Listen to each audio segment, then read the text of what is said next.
We're giving this another world, another whirl. We had a tech issue, and so starting again. And so, Blessed Earth Day, in Kemetic language, we say Heru Tawort I Geb Barek.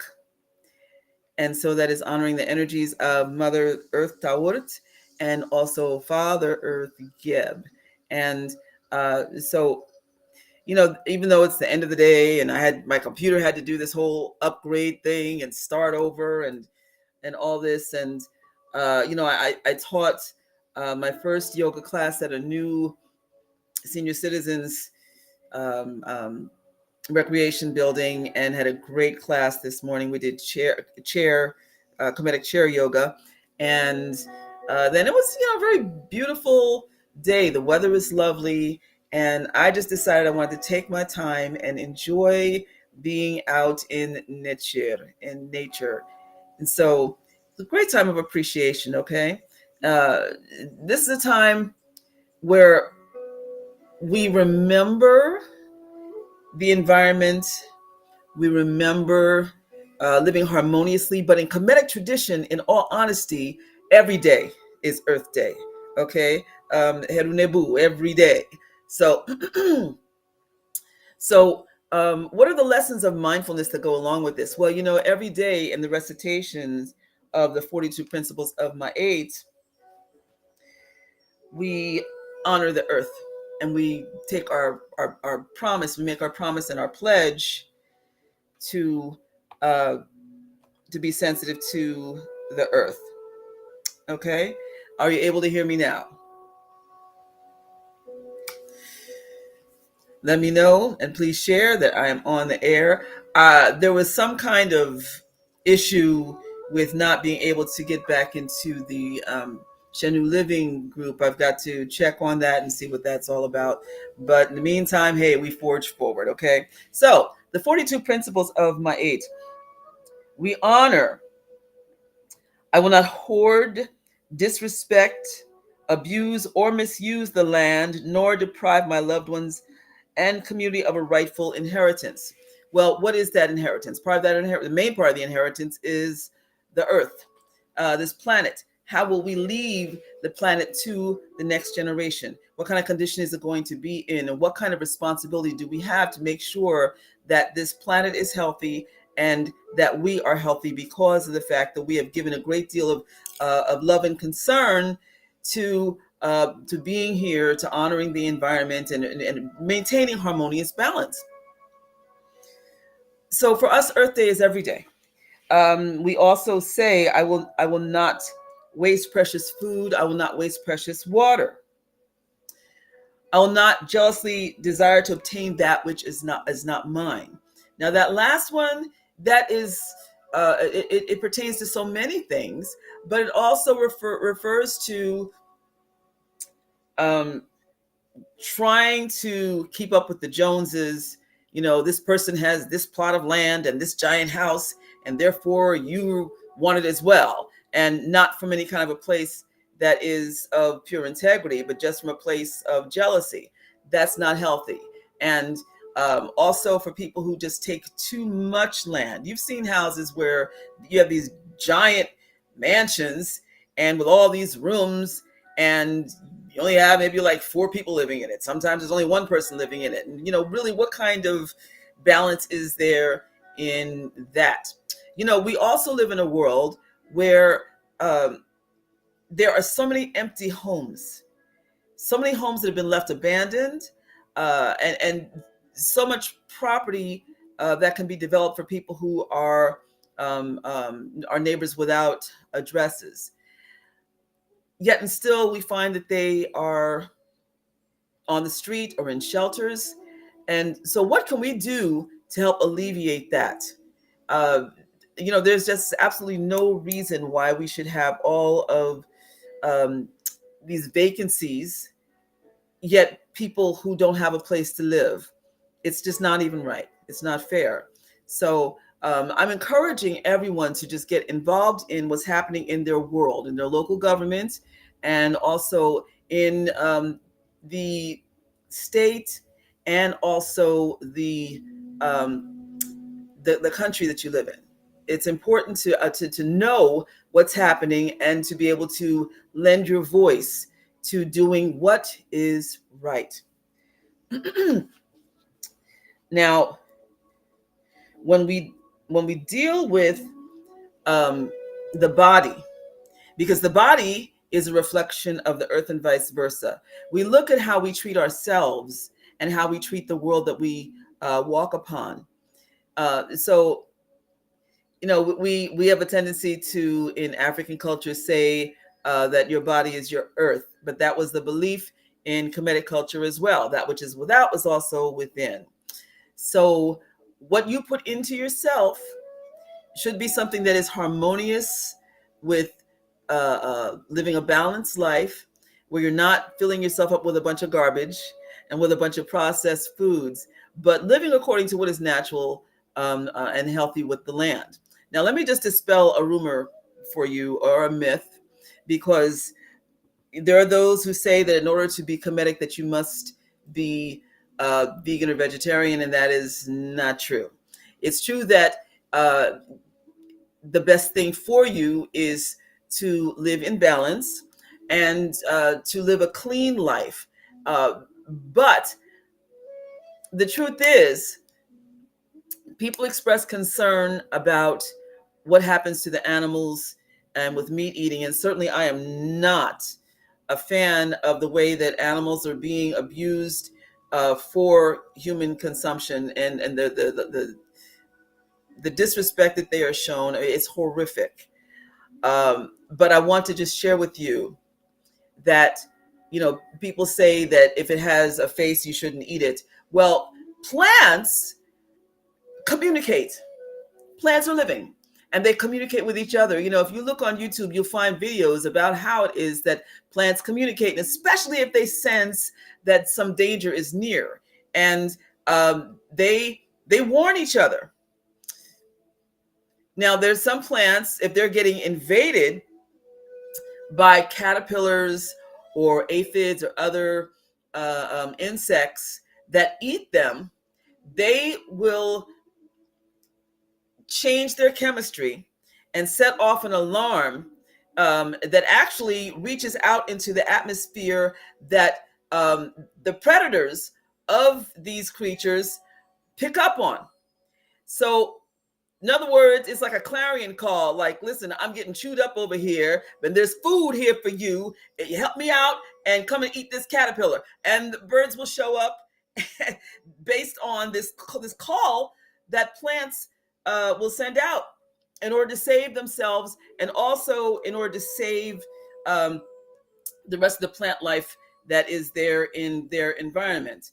So, the notion that it's okay to eat plants because they don't have any feelings is not true. We are living here to be harmonious with the planet, and that doesn't mean that we're living on air. We need sustenance in order to eat, and there is balance in that. So casting judgment upon people who are meat eaters is not correct. Casting judgment upon those who are vegetarians or vegan, that's not correct either. We all have our own bodies that require certain things, and we're not all the same.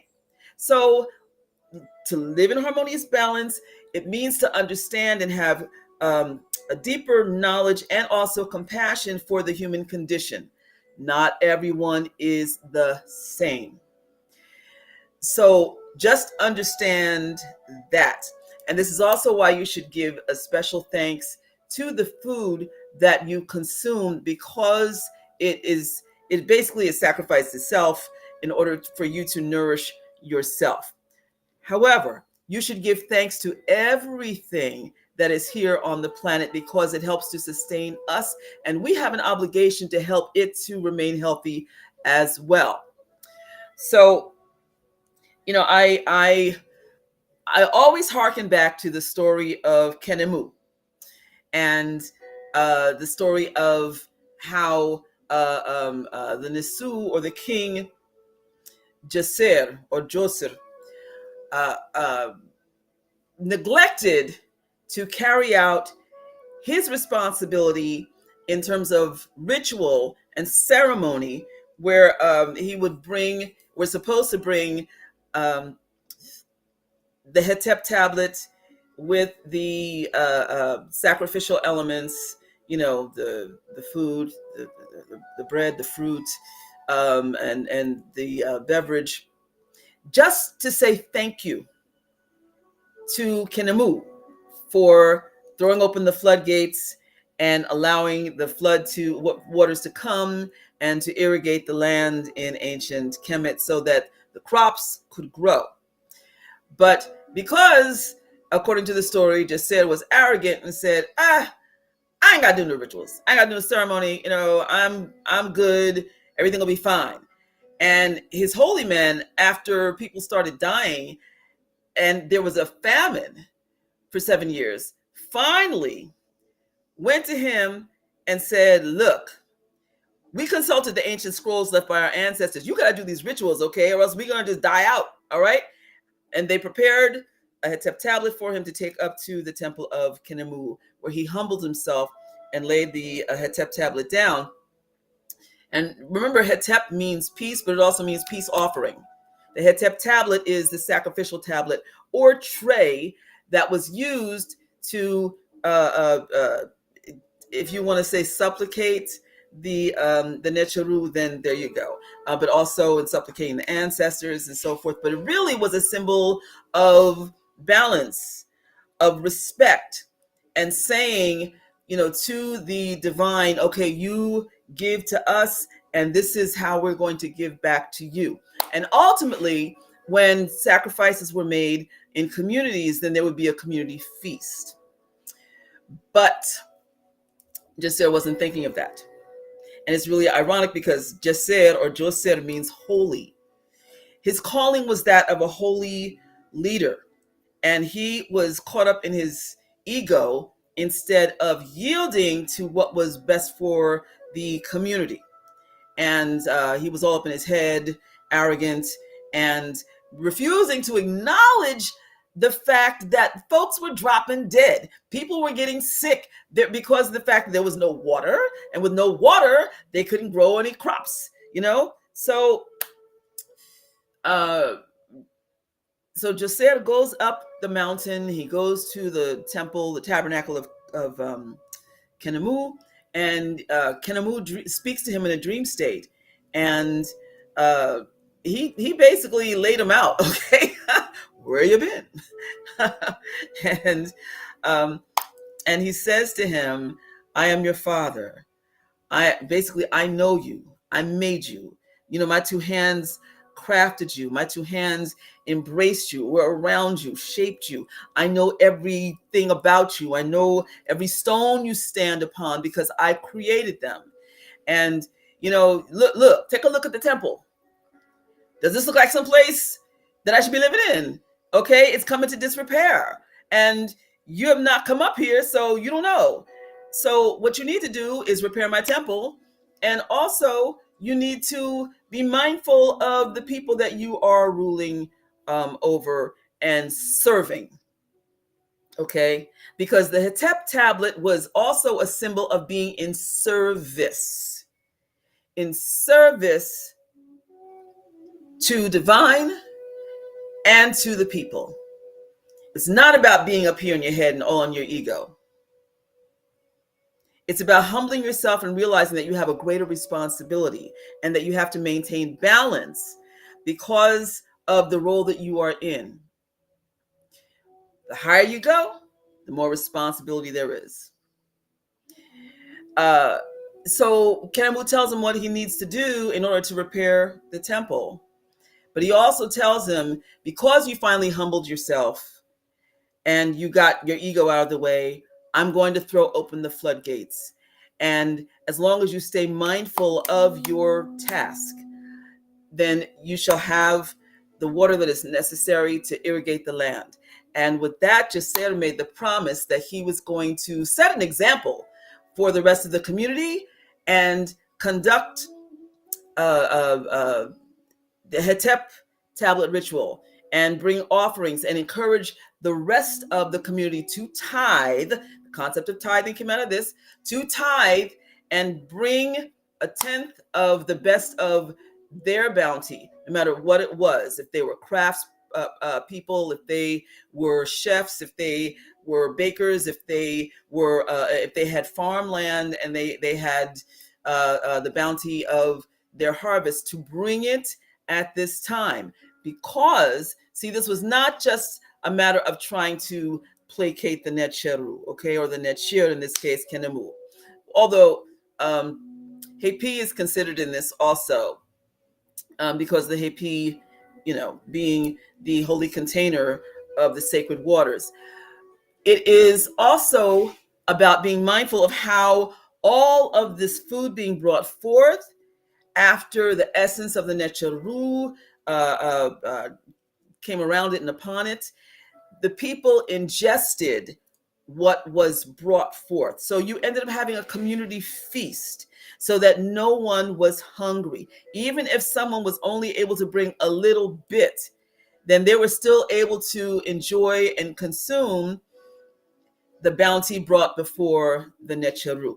You see that we're familiar with that concept from Kwanzaa with the Karamu. Okay, the Karamu was the community feast, and the concept there is that no matter how much or how little, everybody gets to eat. We all eat. Okay, so this also is showing the fact that we need to respect the land, to respect the waters, to respect the earth, the air, all of that, and seeing how the community, how human life and also nature must work in concert together. It is imperative for humans to recognize the what is happening in the environment, but also the impact of but each individual responsibility and how it impacts those in the community. Now, you've got to be you got to be something of a jerk if you're holding back and not doing something as simple as bringing a sacrificial tablet, and you see that you've got most of your people just falling out, dropping dead, the young and the old. So this teaches us not to get above ourselves and to remember to work in synchronicity so that everybody is good. Okay.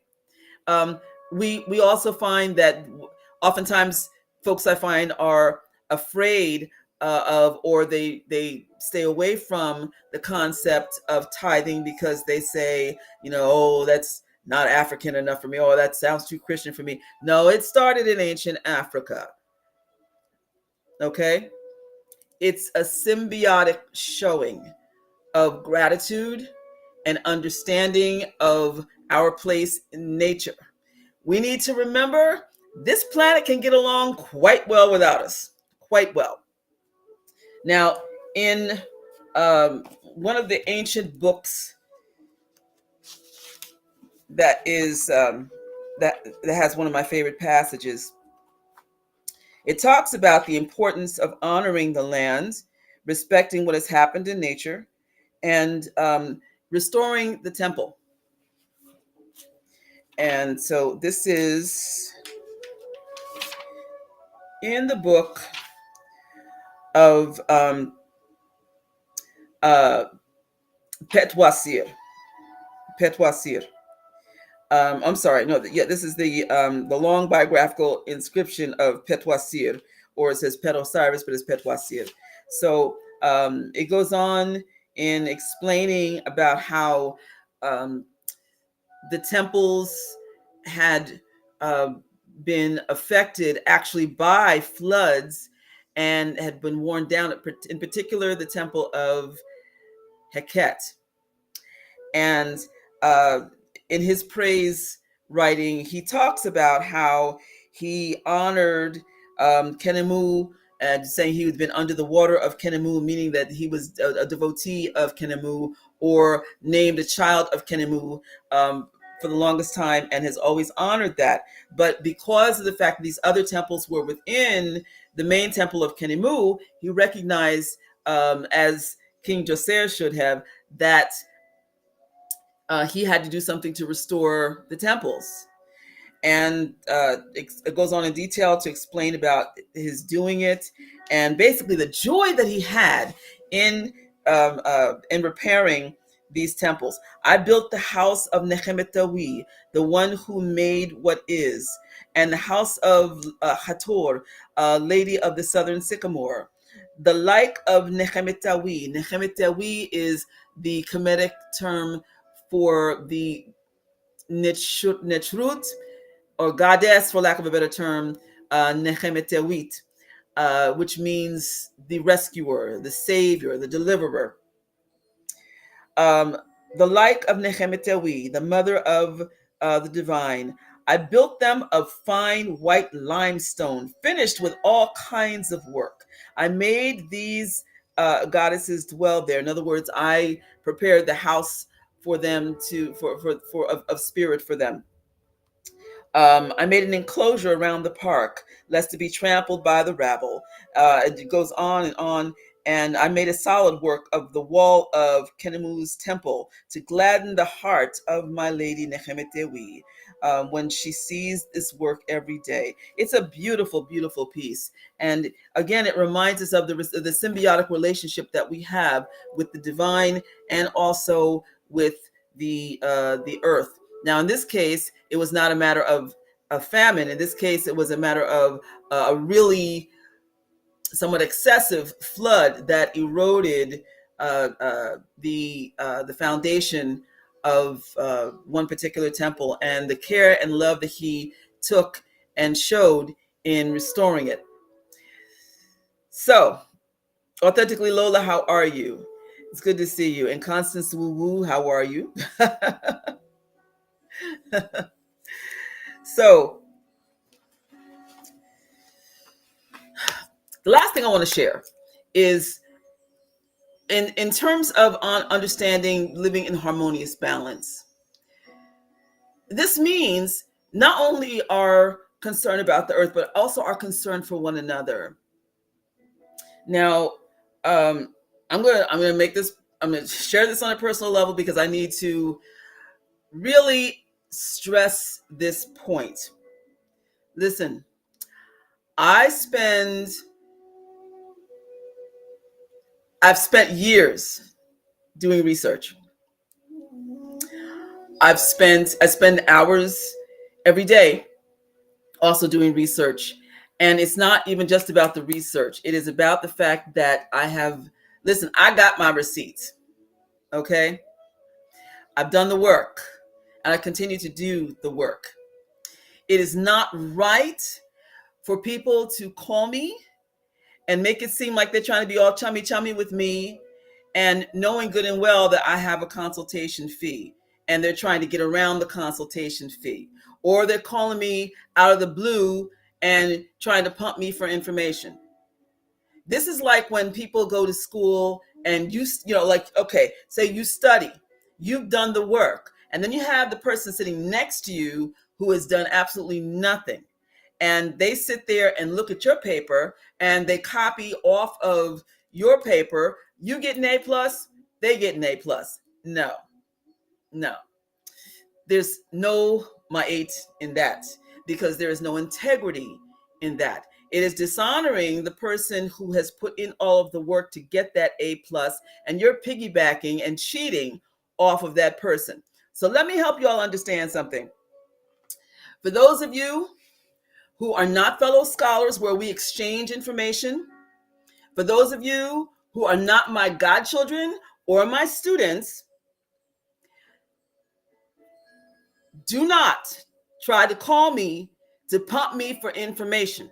If you're not going to try to sign up for my classes to learn how to do research effectively, or to get the inside information like my students are privy to, then do not call me.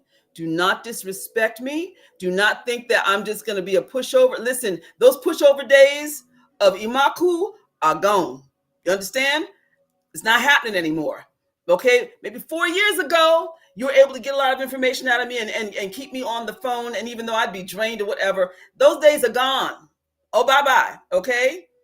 Thankfully, with therapy, and now that my mouth is healed, all right, And having gone through all this other stuff and having a chance to get some real perspective about living this tradition is my life.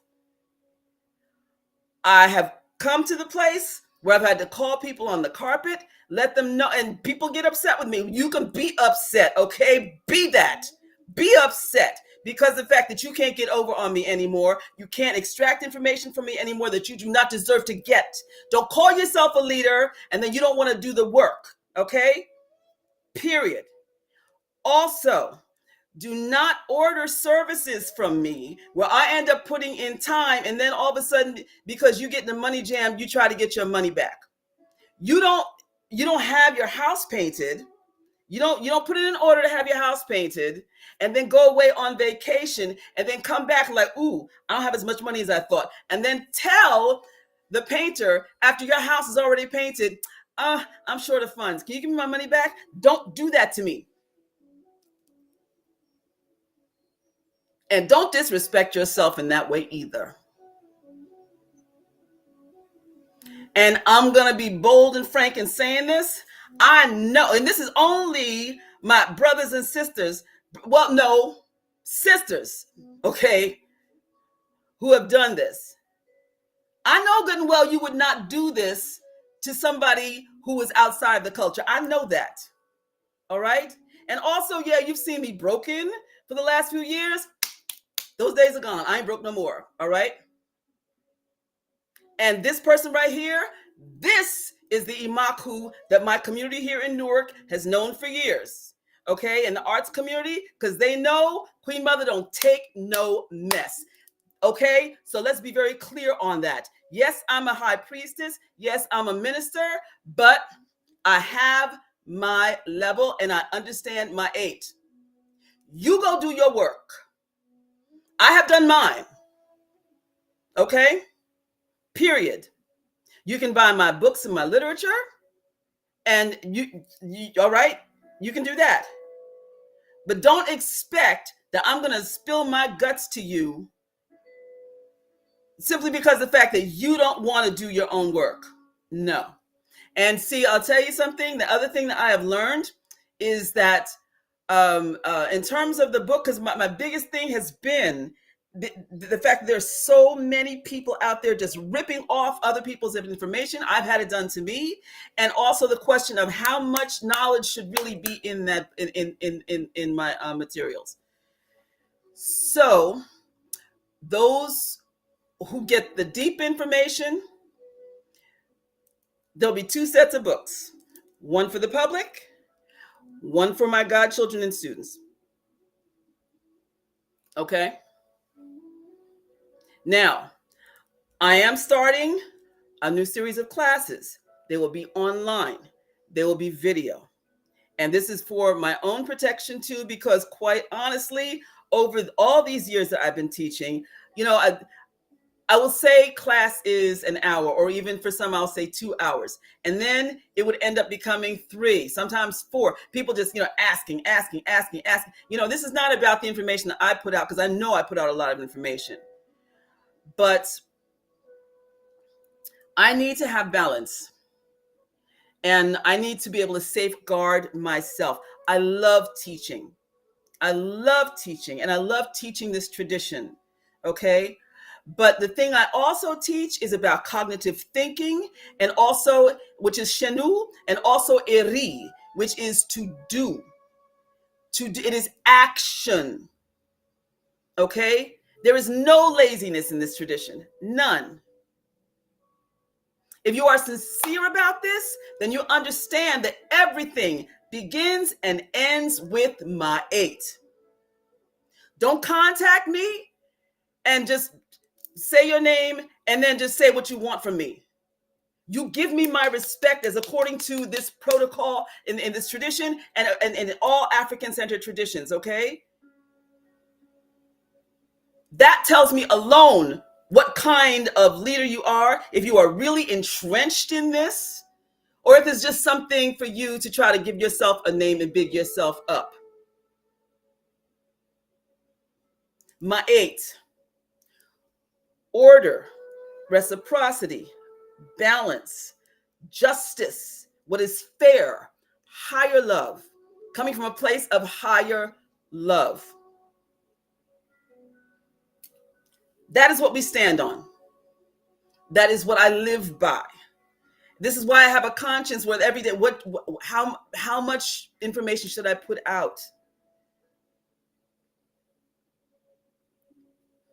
Because there are so many people who are anxious to just take it and run off with it and go off on their platform and share it as though they're the ones who generated it.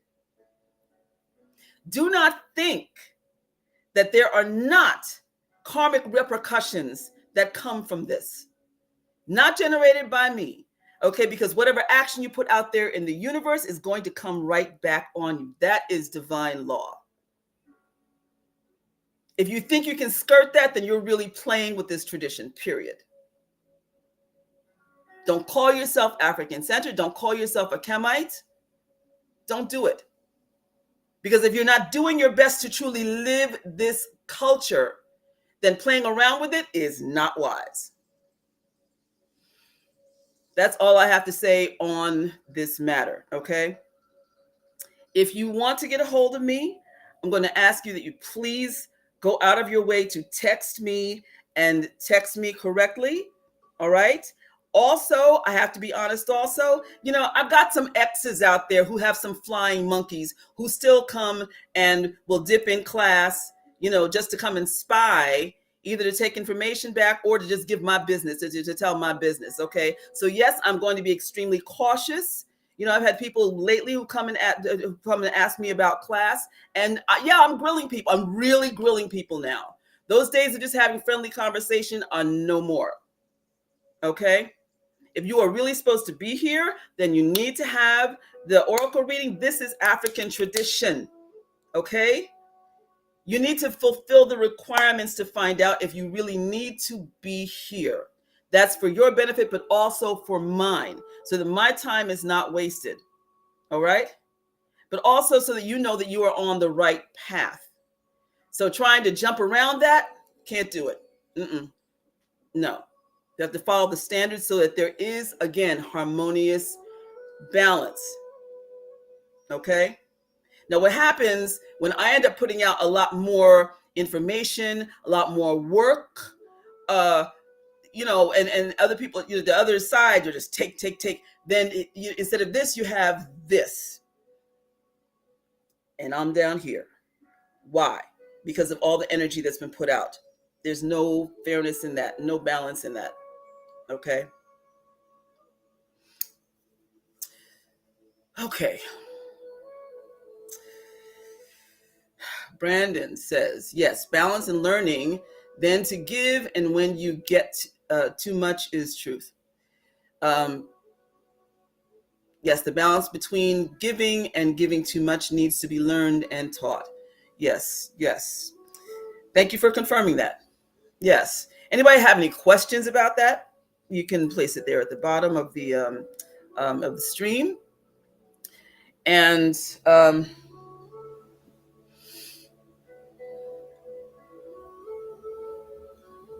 Constance says, I love this new Queen Mother. Saturn is definitely in Pisces. As a Pisces, I feel so much more empowered to stance my Pisces spiritual ground. Oh, yeah. This is actually not the new Queen Mother. This is the old Queen Mother. Let myself get trampled there for a minute. No more.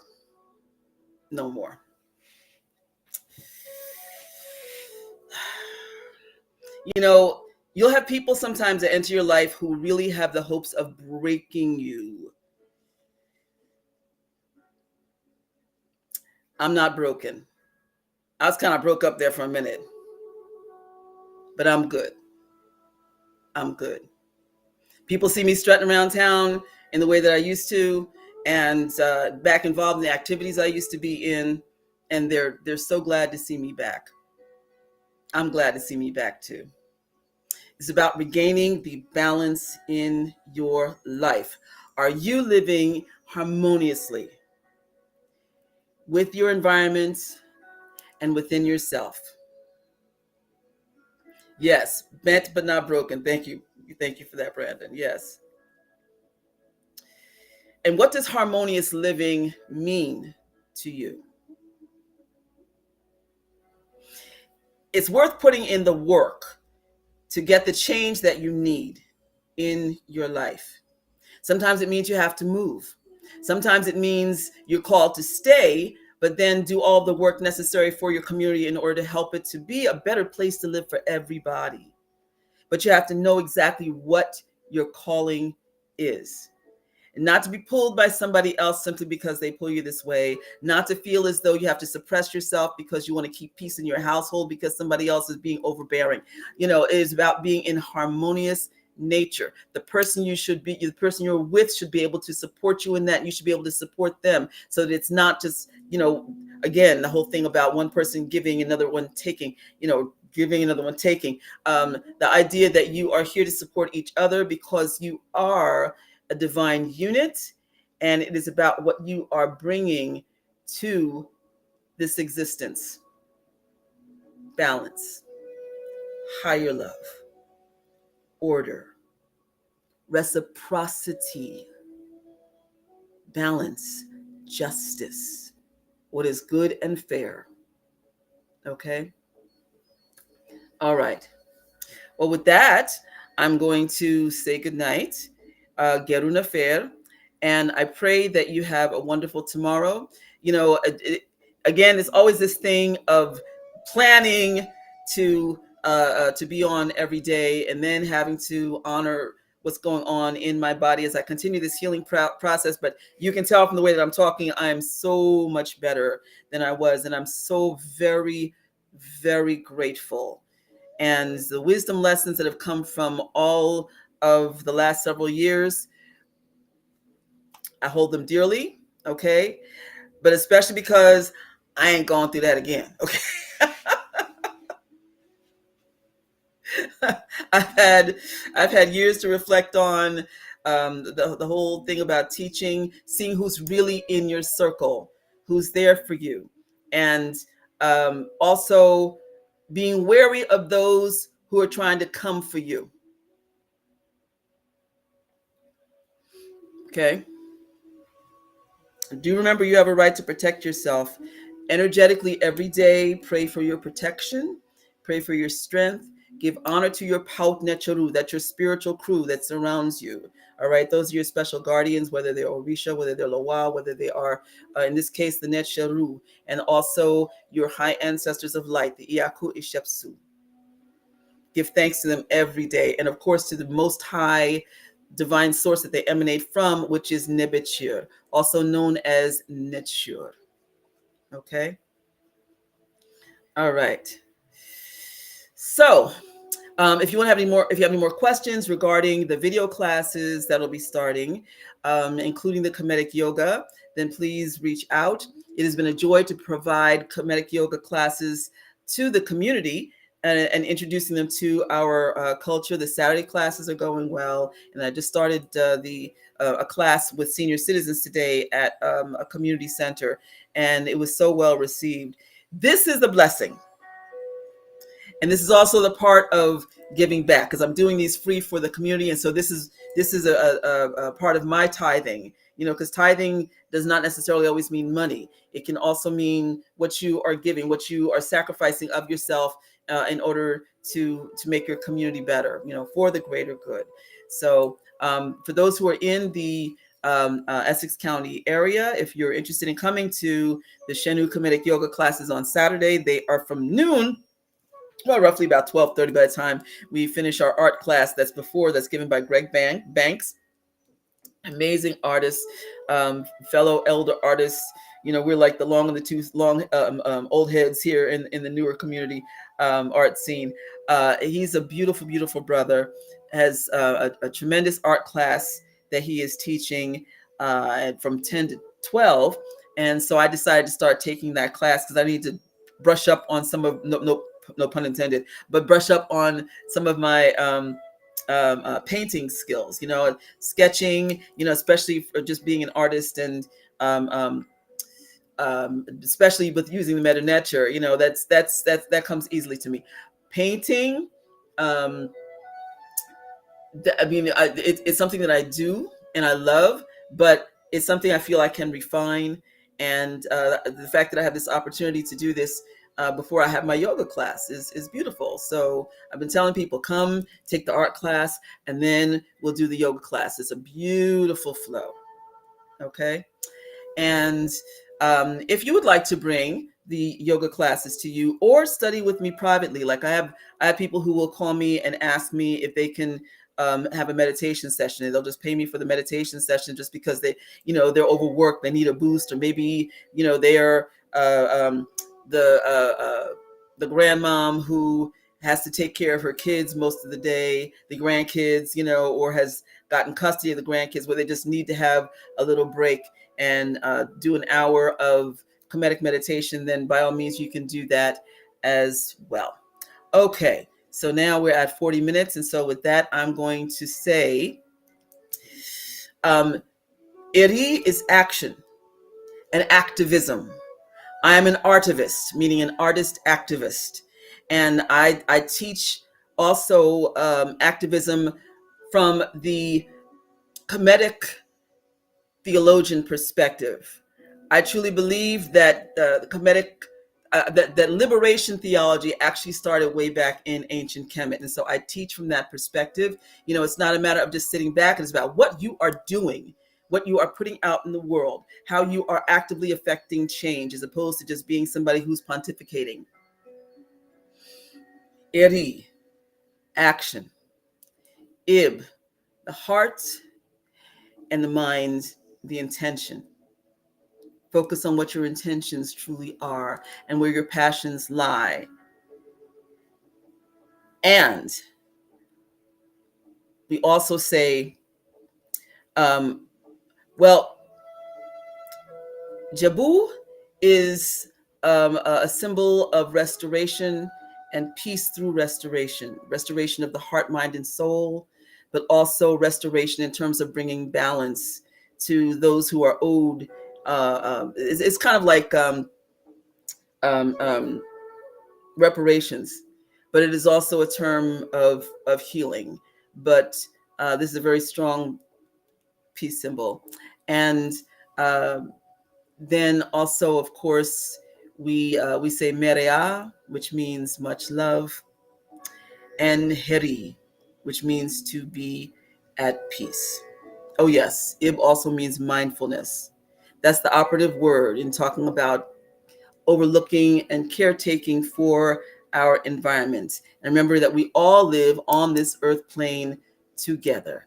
Let us come together and work together to heal the planet and finding that place of love to make it so. Have a blessed night.